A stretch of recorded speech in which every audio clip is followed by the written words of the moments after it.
Hi, in the Northern Hemisphere, we are in the depths of winter, and it is, in Landscape of Mother's terms, it is Sun and Moon Mother time, which is a time for us to reconnect to how we move through our days in general. So we're kind of reorienting back to our regular rhythms and cycles after all of the holiday rush and new things and different kinds of things that we were doing.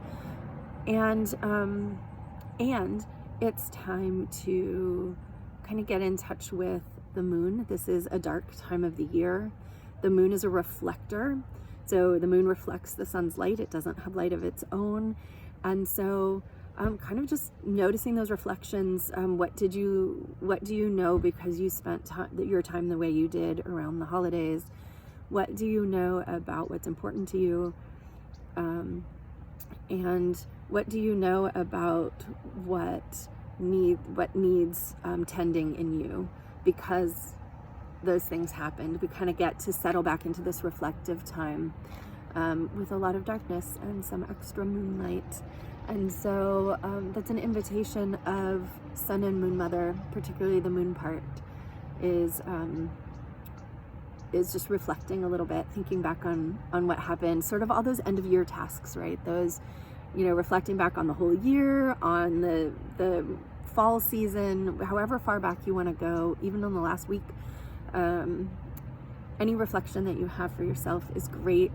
Personally, I like to write those things down. I like to do it by either moonlight or candlelight, depending on what's available at the time I have the room to do it. And it helps because the next mother that we're going to come to is Wind Mother, and she's going to be very much about dreaming. And so she'll start in February, and we'll get this sense of wanting to, life coming back. What are we wanting? What are we going to plant? What are we dreaming about? So for now, though, it's this reflection side. It's like finding out what's in us and what in us needs to be tended. And when I say in us, it can either be in us personally, it can be in our family, it can be in our community. So think in different sort of scales of individual, small collections, large collections of folks. And it's just a really good time to start to see like what did happen there in the recent past, and what does that say about what might want to come. And then when we get to the dreaming part with Wind Mother, we will turn that around and start to say, what can I take action on? So just kind of leading you there so that there's a context for like, why am I reflecting? And we don't want it to end with the reflection. We want it to keep going. So good luck.